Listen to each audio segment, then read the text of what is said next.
she's a mother, she's a radio host, the list goes on and on. I am in constant awe of how she has served this community, because she is born and raised right here in St. Louis, Missouri, and she has served this community in every way imaginable. As an activist and as a clergywoman, she was on the front lines of Ferguson. She became herself a victim of police brutality. As a nurse, she provides and supervises nursing services for the homeless, the underinsured, the uninsured, and other disenfranchised groups. As a mother, she is raising her kids to know, to see firsthand what strength and resilience looks like, to know and see firsthand what it means to fight for justice. Cori is about the truth. In fact, she co-directs the Truth Telling Project. That's another one of the hats that she wears. And she has received countless awards for her dedication. She was appointed a Woman of Courage by the Emmett Till Foundation. She was awarded by Deluxe Magazine the Power 100 Women, one of the top 50 women of St. Louis. She was also awarded the Unsung Human Rights Shiro Award by the St. Louis Coalition for Human Rights. And I can't speak as well as she can, so I'm ready to turn the mic over to her to tell you all about what she has represented her entire career, which is truth and justice. It is my honor, ladies and gentlemen, to introduce to you the one and only Ms. Cori Bush.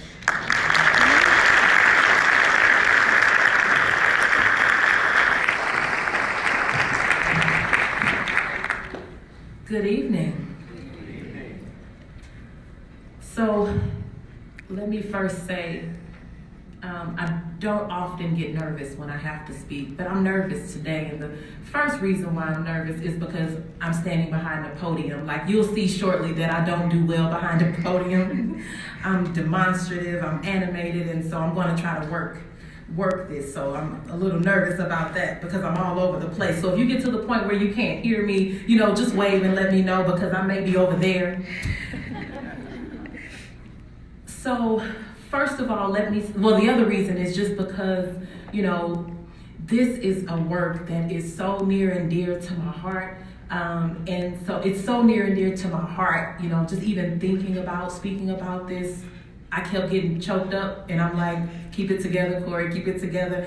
And the reason for that is because when you are doing a work that speaks to people, that actually can speak to people in the way that saves lives, when your work saves life after life, when your work changes lives directly, when your work changes families, when your work can change your city, your town, when your work can change your nation, that's it's a big job. And so it makes me nervous to get up and talk about it. And I guess the other reason is because as much as we want to do and as much as we want to change, there is always somebody else to affect. So thank you to each and every one of you that showed up tonight, that decided to be a part of this organization, that decided to be in this work, whether you are formerly incarcerated, whether you are from the correction system, whether you are an activist, whatever your role is, thank you. As a matter of fact, you could be doing something else. Any of those different groups that I've named, you could choose to do a different work, or you could choose to do no work and just be at home with your family, or just be in your little circle, about yourself and just do your own thing like some people do. And that's what they do, that's okay. But for you that decided that this is the work that you need to dig into, regardless of the fact that it's thankless, regardless of the fact that even though you do all the work you can, that you leave people there, that you don't get to affect as many as you want, that there is a hurt that comes from this work, thank you for standing. So let me just say, give yourselves a round of applause.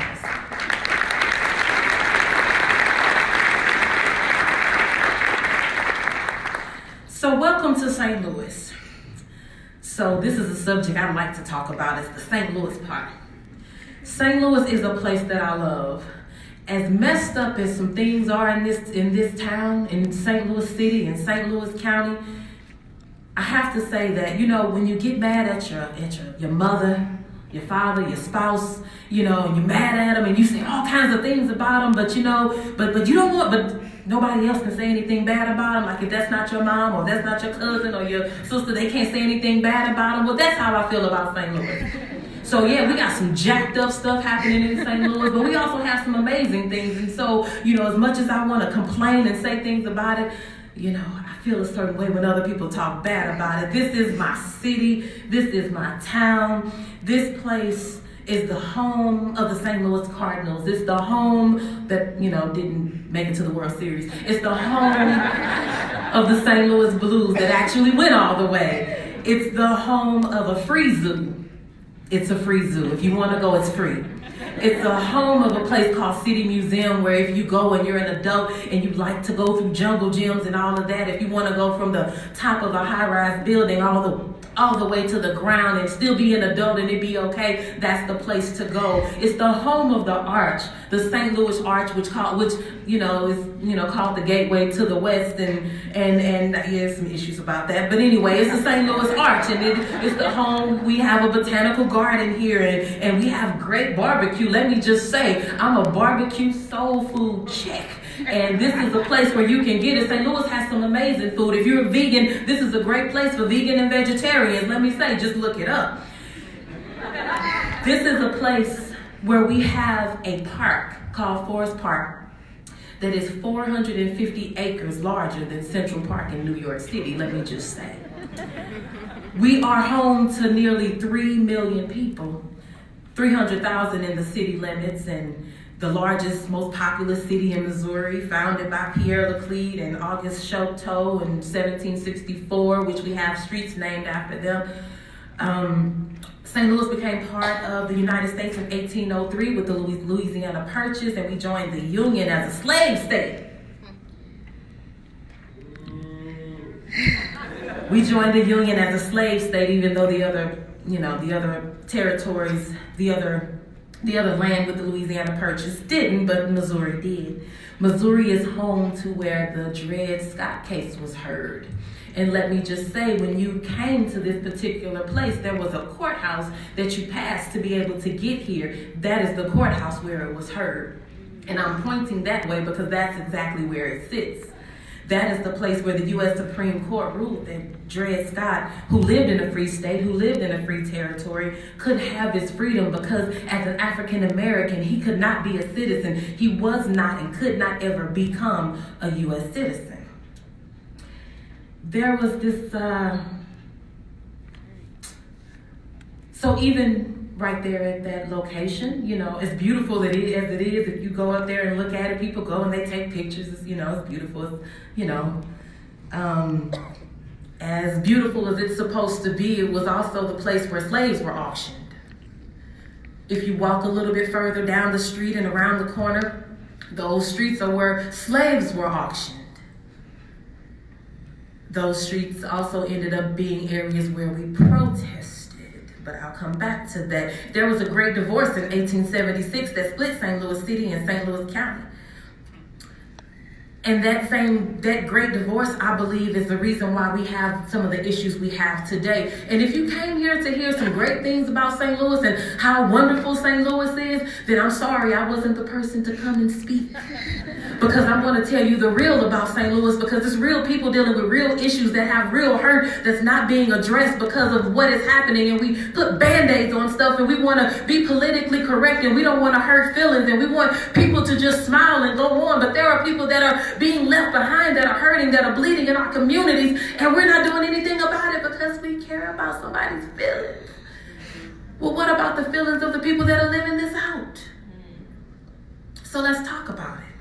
St. Louis is a place where there is high poverty, high crime. They're number one on the FBI violent crime list all the time. 1, 2, back and forth. Redlining. Environmental injustice. We have so many children that, are living with lead poisoning and asthma, such a high incidence of asthma and all of these issues but we get to look at the plants and how pollution just floats on over into one of the heaviest populated Black neighborhoods in our city. High incidence of police brutality. We are number one again. We get that stat. We are number one again for police violence in the entire country. Racial profiling and gentrification and all of those things that happen in other places. But welcome to St. Louis. So this work that we do, I'm a registered nurse. Most of my work has been in community-based mental health or community health. So we serve the underserved, we serve the underinsured. We have contracts with the Department of Corrections that say, hey, when this person comes out of the system, within 30 days they have to come and see you, and they get to come and see me, and and they get to come into my office, and I get the opportunity to go through their chart and see what happened with them when they were a child, and see what happened with them while they were incarcerated, and see what their condition is now, and then I get to also see where we failed. I get to see where we failed because I'm looking at a chart. 90% of my chart started out with trauma. A trauma that wasn't addressed before things happened and wasn't addressed inside, and it still isn't being addressed. It was such a hard work, and it still is a hard work, because what happens is no matter how much we want to help people and people they come out to the clinic or they come to the hospital because they're saying, hey, I was told I have to come here, or I need help, because nobody comes to the clinic because you got 6 hours to just hang around and you just want to watch this old television, and you just want to sit there. No, you're there because they told you to come, and you're there because you have a need. But we've messed up. Because there's not enough mental health services to be able to take care of the needs of the people. There's not enough services to make sure that people are connected to their families before they get out. I don't know how many times I worked with patients who came into my office and said, nurse, I've been out 18 days and you know what? I just want to go back. So I'm letting you know, it's been 22 days, it's been whatever, I just want to go back. And so I'm letting you know right now that I'm about to go back. I'm letting you know right now, somebody walked into my office, he said, I got 5 family members and I'm about to go take all of them out. You told me to let you know what day I was doing, and today is the day. He walked out of my office. So as much as we want to say that we've done this great work, we patent ourselves and and people are yet still hurting here and all over the country. And we think about, my work is about building families, and I think that's about all of our work. Our work is about building families. Because when you build families, you build towns and you build cities and you build the nation when you do that. So how do we say, even as people who are of this community, people that are lovers of this United States of America and all of its issues, as much as we love our country, how do we say that and we don't understand building families means taking care of people that have been incarcerated? Not just before they go in, not after they come out, but even while they're inside. Because the issue is we have to deal with, there is a trauma, there is something that happens on the inside. I think about children that are ordered, that are in detention centers, and I think about the trauma that's happening to them, and I think about that child is going to be 12, that child will be 21, that child will be 46 one day. What are we doing to these? What are we doing to them? And so in the same way, people that are incarcerated, what are we doing if we're not making sure that they receive the things that they need? I don't know how many times I've received messages from inmates that have said to me, can you come to this prison? Can you come? Can you all just come and shut it down? The marital stress that happens on families, the trauma on the children, when over 4,800 children in just Missouri alone have a parent that's incarcerated.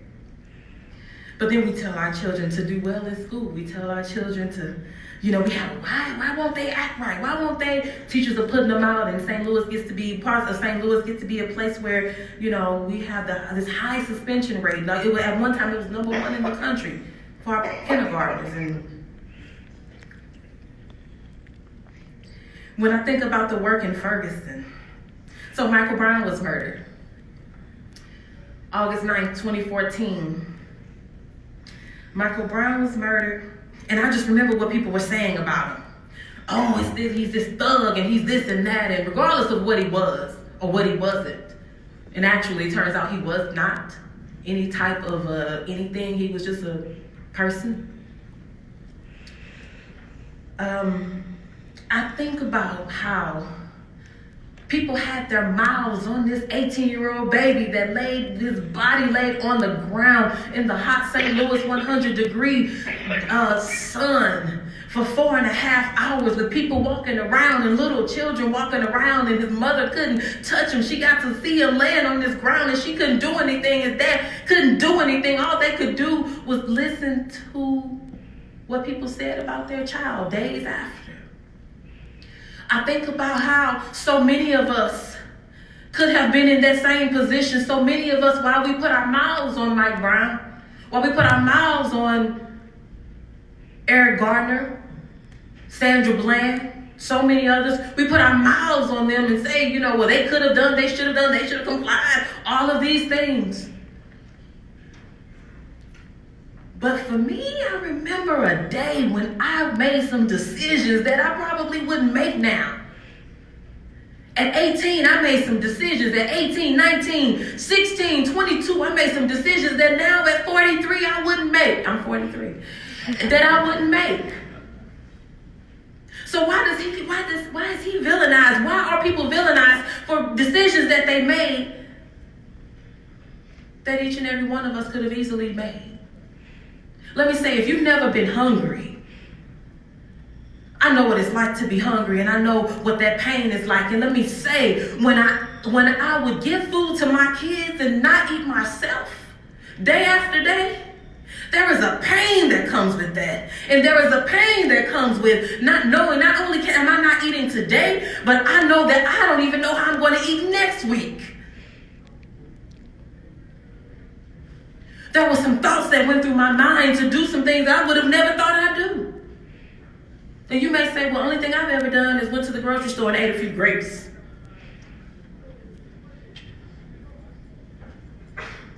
So how much greater are you? How much greater are those people? So our compassion should be just humanity, loving humanity, because there's not one of us that's greater than any other. We all have our issues. We all have made mistakes, or we've all done some things that we probably could have made some different decisions on. And I think about the day that I could have ended up in prison simply because I was riding with the wrong folks and I didn't know what they had.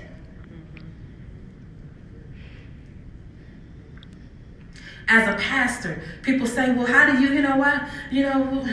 why do you want to be a pastor? You're a pastor and a politician. How can how you do that and then work in Ferguson and how you doing all of that? And I remember the day when the police decided that it was my turn, I guess, it's Cori's turn to get stomped. I remember I was just saying, hey, I'm a nurse and I'm a pastor. I'm just helping this person. And the police decided, well, you know what? We don't care that you're helping this person. And I'm like, no, this person's having a heart attack. And they're like, yeah, okay, put the person down. And I'm like, no, I'm trying to save her life. Put the person down. Next thing I know, they threw my body up in the air, and I just remember seeing the stars come into my face. And then I remember seeing the ground come into my face, and I was stomped like a rag doll by 6 to 8 police officers. But I didn't get up hating. Because my love for people and my love for life said I can't hate. I don't hate you. I just know we have more work to do. When I think about the racial profiling that has allowed so many people in our community to end up in the prison system. When I think about that 1994 crime bill that took so many of my people away, that took my friends away. If they didn't die by gunshot, if they weren't taken away by gunshot, they were taken away by a bunch of nonviolent offenses. 3 of whom I can say are still in prison for nonviolent offenses, and that's when we was 17. But as a pastor and a politician, merging those says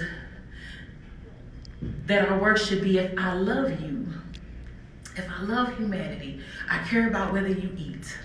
If I love you, I care about if you have shelter. If I love you, I care about that you have health and wellness. If I love you, I care about what happens to you physically and mentally. If I love you, then I'll make sure that when you come up against someone that does not look like you, that there is not a physical reaction, that's a negative physical reaction. That's my work, to make sure that does not happen. If I love you, then my work is to make sure that you prosper And so that's what all of this is about. One thing that we've done, and I'm about to close, one thing that we did with our campaign, I don't know if you all know, but I'm running for U.S. Congress, and that's not what this is about, but the work running for U.S. Congress, and people say, well, you're this politician, and why are you doing this? And, I was able to go to some companies, some corporations. Now, I'm not about corporations. I don't do corporations. I don't ask them for money. But one thing that I did ask them for, I said, in order to build communities in St. Louis, in order to build family in St. Louis, we need to be able to make sure that when people come out of the system, that they have access.